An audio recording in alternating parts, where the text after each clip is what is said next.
मैं CS पटेल बृहन मुंबई महानगर पालिका वर्चुअल क्लास की ओर से आप सबका हार्दिक स्वागत करता हूं। बच्चों, वैश्विक बीमारी के चलते इस वर्ष अध्ययन अध्यापन कार्य प्रभावित हो रहा है। ऐसे में हमारी बृहन मुंबई महानगर पालिका ने प्रत्येक विद्यार्थियों के लिए ऑनलाइन टीचिंग की व्यवस्था की है। तो आइए बच्चों, आज हम पढ़ेंगे इतिहास। तो चलिए आगे बढ़ते हैं। तो बच्चों, कक्षा 7 में आज हम पढ़ेंगे इतिहास। तो ये है इतिहास और नागरिक शास्त्र कक्षा 7वीं की पाठ्यपुस्तक, आप देख सकते हैं। तो बच्चों, आज का विषय है इतिहास यानी हिस्ट्री, जिसमें आज का पाठ है शिवाजी महाराज से पूर्व का भारत यानी India before the times of Shivaji Maharaj. तो बच्चों, शिवाजी महाराज से पूर्व का भारत किस तरह का था, प्रशासन शासन किस तरह से चल रहा था, आज उसके बारे में हम लोग विस्तार से पढ़ने वाले हैं। तो बच्चों, मैं CS Patel virtual training centre Dadar से। तो बच्चों, आइए आगे बढ़ते हैं। बच्चों, इस पाठ में हम शिवाजी महाराज से पूर्व काल में भारत में जो विभिन्न राज सत्ताएं थी उनका अध्ययन करेंगे। तो बच्चों, स्क्रीन पर जैसा कि आप देख पा रहे हैं, जब शिवाजी महाराज की बात कर रहे हैं तो देखिए, शिवाजी महाराज के संघर्षों की बात करें तो स्क्रीन पर आप देख सकते हैं GIF इमेज के द्वारा कि जब शिवाजी महाराज न केवल महाराष्ट्र बल्कि पूरे भारत में जो है इनके जो संघर्ष और अगर प्रयास प्रयत्नों की बात करें तो लोग उन्हें याद करते हैं। तो बच्चों, हम देख पा रहे हैं छत्रपति शिवाजी महाराज को। आइए बच्चों, इसी क्रम में हम आगे बढ़ेंगे। 8वीं शताब्दी में बंगाल में पाल विख्यात राजवंश था। तो बच्चों, स्क्रीन पर आप देखिए, आपको दिखाई दे रहा है। हम अगर पाल की बात करें तो पाल विख्यात राजवंश था। ये स्क्रीन पर आप देखिए, पाल यानी 8वीं शताब्दी में बंगाल में पाल विख्यात राजवंश था। राजवंश डायनेस्टी की बात करें तो पाल विख्यात राजवंश था। मध्य भारत में गुर्जर प्रतिहार राजसत्ताओं ने आंध्र, कलिंग, विदर्भ, पश्चिम काठियावाड़, कन्नौज और गुजरात तक सत्ता का विस्तार किया। तो गुर्जर और प्रतिहार की बात करें तो आप देखिए, जो गुर्जर और प्रतिहार स्क्रीन पर आप देख पा रहे हैं, यहाँ पे देखिए गुर्जर और प्रतिहार। तो इन अगर सत्ताओं की बात करें तो देख सकते हैं आंध्र, कलिंग, विदर्भ, पश्चिम काठियावाड़, कन्नौज और गुजरात तक सत्ता का विस्तार किया गुर्जर और प्रतिहार सत्ताओं ने। आइए आगे देखेंगे।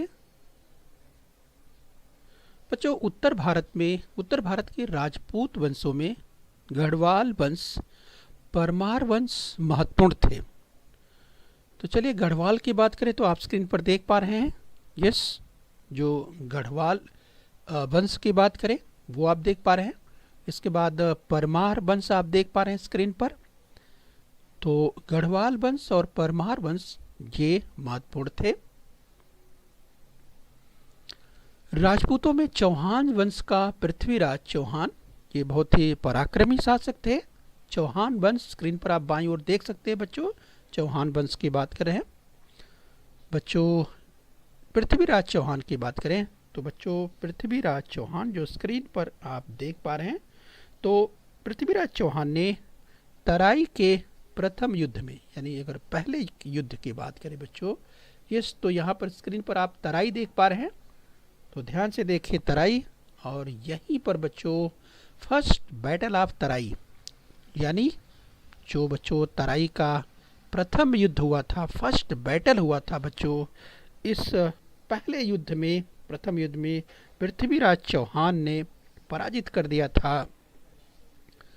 पृथ्वीराज चौहान ने मोहम्मद गौरी को पराजित किया था। स्क्रीन पर आप देख रहे हैं, ये पहले तराई के युद्ध में पराजित कर दिया था। लेकिन बच्चों, तराई में हुए दूसरे युद्ध में मोहम्मद गौरी ने पृथ्वीराज चौहान को पराजित कर दिया था। चलिए आगे बढ़ेंगे इसी क्रम में।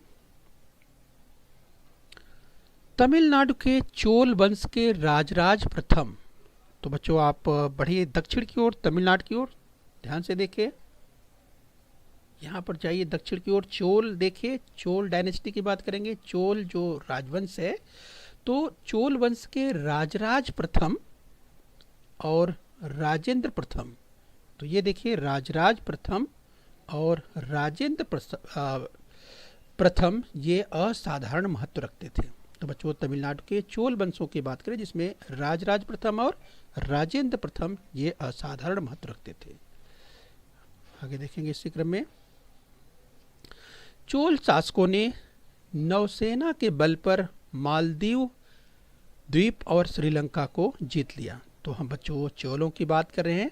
तो जो चोल हैं देखिए, मालदीव स्क्रीन पर आप देख पा रहे हैं दाहिनी ओर, मालदीव और श्रीलंका को इन लोगों ने नौसेना के बल पर जीत लिया था। यहाँ पर देखिए आपको दिखाई दे रहा है मालदीव और यहाँ पे आप देख पा रहे हैं श्रीलंका। तो नौसेना के बल पर चोल शासकों ने इसे जीत लिया था। आइए आगे बढ़ेंगे। कर्नाटक के होयसल वंश, तो बच्चों जरा देखिए कर्नाटक पहुंचिए, यहाँ देखिए आपको स्क्रीन पर होयसल दिखाई दे रहा है, जरा ध्यान से देखिए। तो कर्नाटक के होयसल वंश के विष्णुवर्धन राजा ने संपूर्ण कर्नाटक को जीत लिया। तो विष्णुवर्धन राजा ने संपूर्ण कर्नाटक को जीत लिया था। तो होयसल डायनेस्टी की बात कर रहे हैं। तो स्क्रीन पर आप देख पा रहे हैं कि किस तरह से होयसल वंश के विष्णुवर्धन ने किस तरह से कर्नाटक को जीत लिया था। स्क्रीन पर आप देख सकते हैं इमेज होयसल डायनेस्टी। आइए आगे बढ़ेंगे। महाराष्ट्र के राष्ट्रकूट वंश के गोविंद तृतीय के काल में राष्ट्रकूट की सत्ता कन्नौज से लेकर रामेश्वर तक फैली हुई थी। तो सबसे पहले राष्ट्रकूट देखिए स्क्रीन पर, मैप में देखिए राष्ट्रकूट देखिए, उसके बाद बच्चों आप कन्नौज देखिए, और कन्नौज से लेकर कहाँ तक की बात हो रही बच्चों, रामेश्वर तक की बात हो रही। दक्षिण में देखिए रामेश्वर और यहाँ तक पूरा देखिए, यानी यहाँ आप तक समझ सकते हैं कि महाराष्ट्र के राष्ट्रकूट वंश के गोविंद तृतीय के काल में राष्ट्रकूट की सत्ता कन्नौज से लेकर रामेश्वर तक फैली हुई थी। कालांतर में कृष्ण तृतीय ने इलाहाबाद प्रदेश भी जीत लिया। तो देख सकते हैं अगर इलाहाबाद की बात करें तो यहाँ इलाहाबाद भी आप देखिए स्क्रीन पर मैप में। आइए आगे बढ़ेंगे। यहाँ भी आप देख सकते हैं राष्ट्रकूट एम्पायर की बात करें तो जो पिंक कलर से आप देख पा रहे हैं राष्ट्रकूट एम्पायर, राष्ट्रकूट साम्राज्य आप देख पा रहे हैं। आइए बच्चों, शिलाहारों के 3 वंश पश्चिम महाराष्ट्र में उदित हुए। यहाँ पर आप देखिए शिलाहारों के 3 वंश पश्चिम महाराष्ट्र में उदित हुए। जरा ध्यान से देखिए, पहला वंश कोकण में ठाणे और रायगढ़, दूसरा वंश दक्षिण कोकण पर तथा तीसरा वंश कोल्हापुर, सातारा, सांगली और बेलगांव जिलों के कुछ हिस्सों पर राज्य कर रहे थे। तो बच्चों हम शिलाहारों के 3 वंश पश्चिम महाराष्ट्र में जो उदित हुए थे उनकी बात कर रहे हैं, शिलाहारों की बात कर रहे हैं। अब बच्चों आगे हम बढ़ते हैं। शिवाजी महाराज से पूर्व काल के अंत में महाराष्ट्र के यादवों की राजसत्ता वैभवशाली मानी जाती थी। तो आप यादव राजसत्ता को स्क्रीन पर देख पा रहे हैं, बाईं ओर स्क्रीन मैप पर देखिए यादव राजसत्ता, यादव डायनेस्टी आपको दिखाई दे रही है।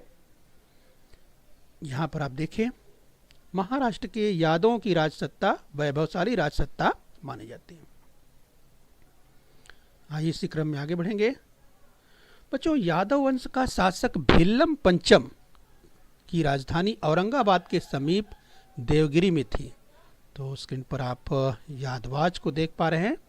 तो भिल्लम पंचम की राजधानी औरंगाबाद के समीप देवगिरी में थी।